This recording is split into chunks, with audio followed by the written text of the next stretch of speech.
옆에 분과 인사 나누고 시작하실까요? 복음이면 가능합니다. 복음이면 가능합니다. 예. 바울은요, 계속적으로 고린도전서 8장과 또 오늘 연이어 9장을 통해서 하나님의 은혜로 우리에게 주어진 자유와 그리고 권리에 대한 문제를 언급하고 있습니다. 바울은 고린도전서 8장에서 하나님에 대한 지식과 그 지식으로 말미암아 주어지는 신앙의 자유에 관한 문제에 대해서 이야기하였죠. 그것이 무엇이었습니까? 첫 번째로 하나님께서 우리에게 하나님을 아는 지식을 주신 목적은 그 지식을 통해 우리의 믿음의 진보를 이루고 그로 말미암아 삶 속에서 사랑과도 같은 아름다운 신앙의 열매를 맺기 위해서 주신 것이다. 그런데 이러한 지식이 단순한 지식으로 남으면 그로 인해 교만이라는 무서운 영적 질병 가운데 걸릴 수 있다는 것을 경고하였죠. 두 번째로 이러한 하나님의 지식은 우리의 영혼과 육신을 자유롭게 한다라는 것이었습니다. 여러분, 저희 교회 이렇게 입구에 현관에 들어오다 보면 그 옆에 누가 자꾸 동전을 놔두는 거 보셨습니까? 보니까 어제 300원이 쌓여져 있더라고요.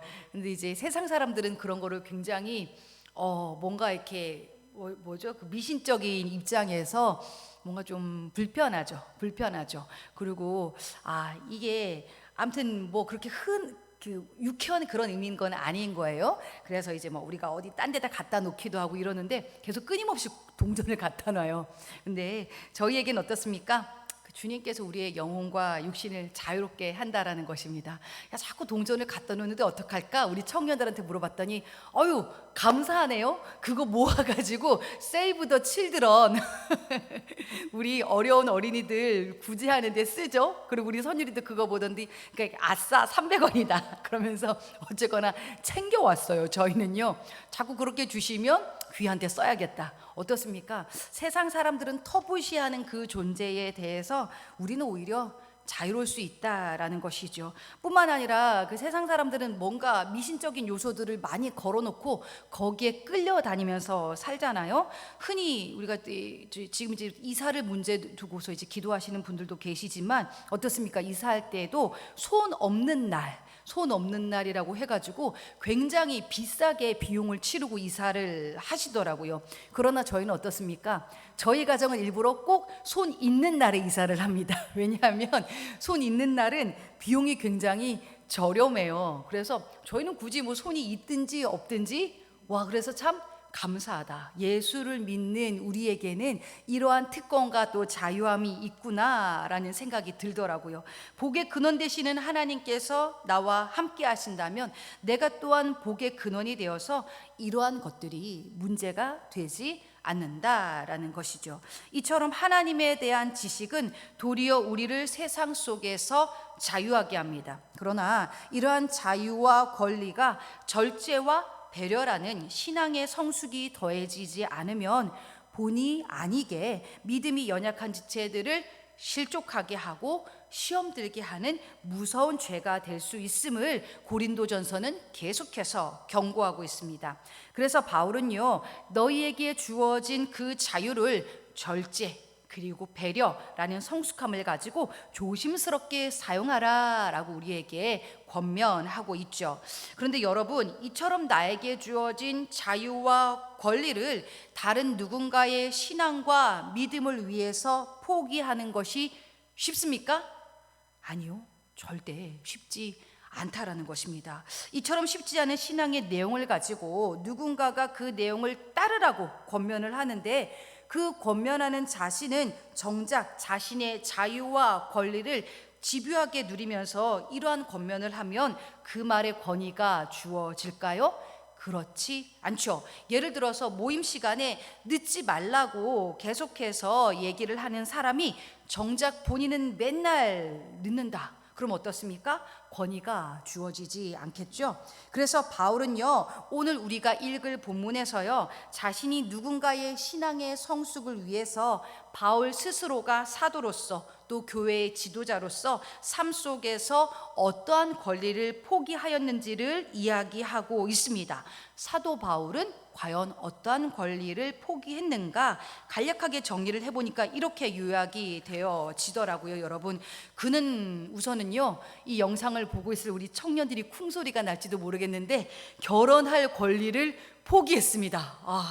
뿐만 아닙니다. 성도들에게 섬김을 받고 또 공급받을 권리를 포기를 했어요. 그 당시 개바조차도 아내와 함께 성도들이 공급해주는 또 섬겨주는 것들을 받았습니다. 그러한 권리를 누렸으나 사도 바울은요, 자비량 선교를 하면서 그러한 것들과 단호하게 타협하지 않았다라는 거고요. 뿐만 아니라 사실 안정된 삶을 누려도 됩니다. 그것이 크게 문제가 되지 않음에도 불구하고 그는 안정된 삶을 누릴 권리도 포기했다라는 것입니다. 엄청나죠. 이러한 것들을 그는 포기하였다. 하지만 여러분, 우리에게 주어진 자유와 권리를 포기하면 너무나도 힘들고 또 속상할 것 같지 않아요? 그러나 신앙의 영역 안에서는요, 생각지도 못한 일이 일어납니다. 바로요, 권위와 능력이라는 것이 도리어 우리에게 주어지는 것입니다. 권위와 능력. 이러한 권위와 능력은요, 자리와 위치가 주는 것이 아닙니다. 자리와 위치는요, 그 사람에게 권력은 줄 수 있습니다. 권력은 줄 수 있어요. 그러나 권위를 가질 수는 없게 한다라는 것이죠. 오늘 이 새벽에 우리가 권력과 권위에 대해서 여러분 한번 고민을 해보셨으면 좋겠습니다. 권위라는 것은 무엇이냐? 권위라는 것은 사람으로 하여금 그 말을 듣게 하는 것입니다. 그리고 그 말을 따르게 만드는 영향력이다라는 거예요. 그게 바로 권위다. 힘으로, 권력으로 억지로 그 자리까지 오게 할 수는 있습니다.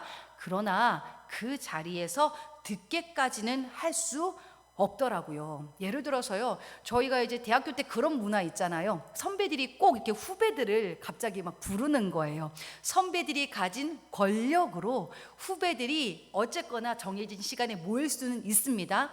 그러나 여러 명의 선배들이 얘기를 해도 어떤 선배의 말은 들어도 들리지 않는 말들이 있어요. 그렇죠? 그리고 공허하게 언제 끝나나 이렇게 생각하는 선배가 있는 반면에 어떤 선배는 어떻습니까? 막 눈이 초롱초롱 해가지고 듣게 만드는 선배가 있어요. 그 차이가 뭘까요? 말만 하는 선배가 있는 반면에 정말로 후배들을 아껴주고 특별히 밥 잘 사주는 선배, 그죠? 자신이 어려움에도 권리와 그 모든 것들을 포기하며 섬겨주는 그러한 선배가 절로 권위가 생기더라고요. 나의 것을 내려놓고 아껴주고 섬겨주고 배려하는 그 말 속에 어때요? 듣게 만들어요. 그리고 따르게 만드는데 이것이 바로 권위다라는 거예요. 권력과 권위가 다르다라는 것이 여러분 좀 차이가 느껴지십니까? 권위는 내가 마땅히 누릴 수 있는 내게 주어진 자유와 권리를 포기할 때 주어지는 것입니다. 복음이 이러한 권위와 함께 전해지고 선포될 때에 그 속에서 능력과 변화와 열매를 도모할 수 있게 되어지는 것이죠. 요즘 저희 상가분들이 저희 교회를 굉장히 좋아해 주십니다. 여기 위에 부동산, 편의점들이 이렇게 있잖아요. 부동산 사장님들이 저마다 저희 교회가 좋아 보인다. 그리고 만날 때마다 참 고맙다고 이렇게 말씀을 많이 해주십니다. 지난주 토요일 날에도 다시 또 배관이 새고 또 펌프가 고장나서 물을 푸고 있는데 이번엔 이분들이 내려와 주셨어요. 도와주러 내려와 주시고 이미 목사님이 물을 다 푸고 끝난 뒤니까 굉장히 미안해하고 또 고마워하시고 어떤 사장님은 아이스크림도 사다 주시더라고요. 저희가 상가에서 권력은 없지만 권위가 생겼더라고요. 이분들이 우리 교회의 상황에 굉장히 경청해 주세요. 그리고 따뜻하게 반응을 해주시고 그리고 저희 목사님에게 믿지 않는 분이 그런 고백을 해주셨대요.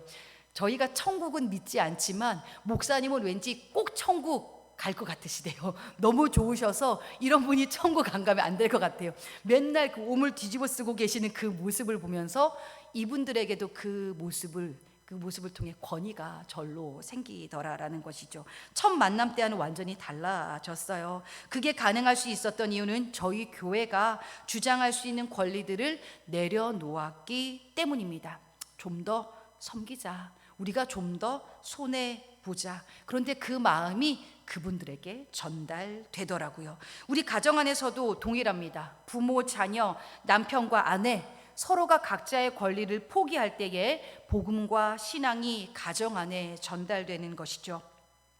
저희 담임 목사님이 주일 저녁이 가장 힘들고 또 고단한 시간이기도 해요. 모든 에너지를 쏟고 오셨기 때문에 굉장히 피곤할 수 있는 시간이죠. 그럼 어때요? 당연히 목사님에게는 쉴 권리가 주어집니다. 그렇죠? 누구도 뭐라 할 수 없어요. 더군다나 이번 주 월요일에는 종일 배관공사가 이미 예약이 되어져 있었기 때문에 이번 주 주일은 무조건 쉬어야만 하셨던 시간이에요. 당연히 누려도 되는 권리죠. 근데 제가 주일날 선율이랑 아이들이랑 데리고 놀다가 이렇게 교회를 딱 제 교회에서 집으로 딱 돌아왔는데 웬일입니까? 저희 담임 목사님께서 라라라라라라라 저녁법을 차려놔 주신 거예요. 네, 여러분. 근데 어떻게 됩니까? 감동이 되는 거죠. 절로 권위와 권세가 막 흘러 넘치는 그러한 은혜의 현장이 되는 겁니다. 그때는 어때요? 저도 선율이도 이제 목사님 앞에 납작 엎드려 순종하게 되는 거예요. 아유, 목사님 너무 감사해요. 우리가 서로의 자유와 권리를 주장하다 보면은 가정이 아플 때가 있습니다. 그러면서 나오는 말이 있죠. 너만 힘드냐? 내가 더 힘들어. 이 말을요, 우리는 어렵지 않게 뱉을 수가 있는데요, 이 말이 나오는 순간, 나의 자유와 권리를 더 주장하게 되는 순간 가정의 균열이 가버린다는 것이죠. 그러나 나도 힘들고 어렵지만 좀 더 섬기고 배려하고 그렇게 나의 자유와 권리를 포기하는 순간 이상하게요, 찾아올 것 같지 않았던 가정의 평화와 그 놀라운 평안이 찾아온다라는 것이죠. 와, 너 진짜 많이 힘들었겠구나. 우리 같이 힘내보자. 그렇게 변화한다라는 것입니다. 우리의 말, 태도, 선호하는 취향과도 같이 우리는 내가 누리고자 하는 이러한 자유와 권리가 누군가를 위해 때로는 배려하고 절제하는 것이 너무나도 필요하다라는 것입니다. 요즘 세상의 트렌드가 자꾸 나를 표현하고 내가 원하는 것을 하라고 부추깁니다. 그러나 그렇게 세상의 가치관 따라 나의 자유와 권리만을 주장하며 살아가다 보면은요, 결국 그 안에 능력을 상실해버리고 영혼을 상하게 하는 일들이 일어납니다. 내가 하고 싶은 그 말 꼭 해야만 할까요? 내 이 불편한 감정, 그거 꼭 내 태도로 나타나야만 할까요? 내가 원하는 그 뜻 반드시 이루어져야만 하나요? 나도 모르게 내 자유와 권리를 강하게 주장하면서 우리는 우리가 소속된 공동체에서 말씀과 상관없이 살아갈 때가 참 많이 있습니다. 하나님께서 우리에게 선물처럼 허락하신 자유와 권리가 정말로 많이 있죠. 그럼에도 불구하고 그 권리들을 누군가의 영혼과 신앙을 위해서 교회와 가정과 직장 속에서 양보하고 배려하고 희생하고 때로는 포기할 수도 있는 그러한 우리의 모습이 되어졌으면 좋겠습니다. 손해보는 듯 하지만 그러나 그 모습 가운데에 여러분에게 진정한 영적인 권위와 영향력이 주어지고 그로 인해 살리고 회복되는 놀라운 신앙의 열매들이 풍성히 맺게 될 줄을 믿습니다. 이 시간 이 사실들을 기억하시면서요, 고린도전서 9장 말씀을요, 우리 다 함께 한 목소리로 합독하도록 하시겠습니다. 시작.